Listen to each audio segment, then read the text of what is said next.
आज माझ्यासोबत डाळीचा एक मोठा प्रकार झाला। अंशूचे पप्पा मला म्हणतात, लक्ष कुठे असतं तुझं? हॅलो, कसे आज सगळे मजेत ना?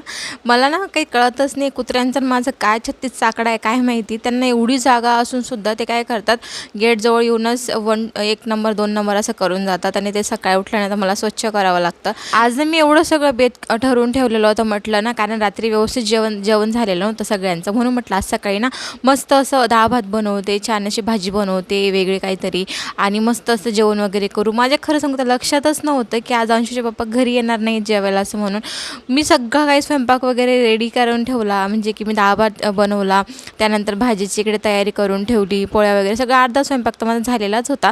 त्यानंतर मध्येच कचऱ्याची गाडीसुद्धा आलेली होती, म्हणून अगोदर मी कचरा वगैरे देऊन दिला आणि त्यानंतर मी सहजच अंशूच्या पप्पांना फोन केला की तुम्ही कधी येताय घरी म्हणून, म्हणजे कसं म्हटलं थोडं गरम गरम वाढायला बरं। परंतु नंतर मला समजलं की ते येणार नाही आहेत घरी, ते दुसऱ्या गावी गेलेले होते ड्युटीला। नंतर मला समजलं, तर म्हणून मला अंशूचे पप्पा म्हणतात की तुझं लक्ष कुठे असतं? ते जेव्हा सकाळी गेले ना तेव्हा मी उठली होती, त्यांना चहा वगैरे सुद्धा करून दिला होता। मी त्यांना टिफिन काही दिलं नव्हतं, कारण ते मला तसं बोलले नव्हते, मला फक्त म्हणजे रात्री बोलले होते ते की मी बाहेर कुठे जाणार आहे, परंतु सकाळी उठल्यानंतर ते माझ्या डोक्यातूनच निघाले, ती गोष्ट माझ्या लक्षातच नाही राहिली। आणि नंतर मी डायरेक्ट माझ्या रेग्युलरचे जे काम असं मी ते करायला लागली। नंतर मग मला लक्षात आलं की मग आता एवढं मोठं डाळ टाकलेली होती, तुरीची डाळ टाकलेली होती, म्हटलं मस्त वरण वगैरे करते, फोडणी देते आणि अंशूचे पप्पा येते तेव्हा मस्त गरम वाढते, परंतु ते सगळं माझं जसं तसं डोक्यातच राहिलं।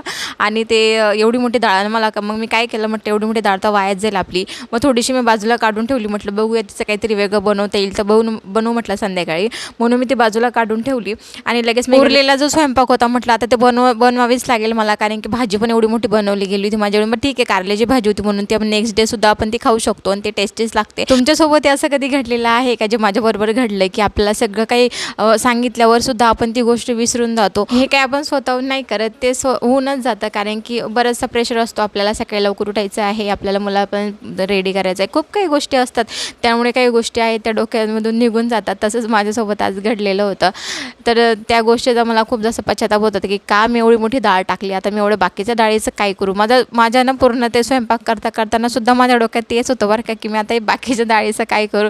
कारण म्हणजे मला असं वाटलं होतं की आजचे काम ना मी लवकर आवरून व्यवस्थित मस्त निवांत बसेल म्हटलं, परंतु आजचं काम उलट एवढं वाढलं ना, मला जे काम मला 2 तासात उरकून घ्यायचं होतं ते मला 2-3 तास लागले। का? की कारण मला ते विचार चालू होते, सतत माझ्या डोक्यात तेच विचार चालू होते, मी डाळीचं काय करू? तुमच्यासोबत असं होतं का?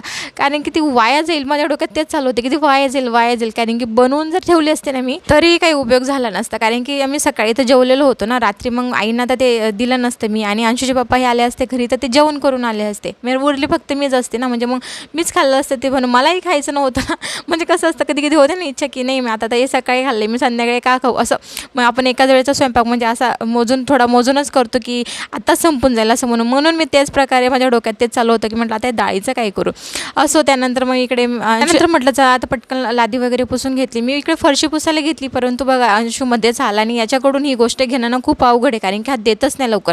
म्हटलं आता याच्या मागे लागण्यापेक्षा ना अगोदर माझी जी दुसरी कामं आहेत ती करून घेते। तर ब्लॉग आवडला असेल नक्की लाईक सबस्क्राईब करा, भेटू नेक्स्ट ब्लॉगमध्ये, तोपर्यंत बाय।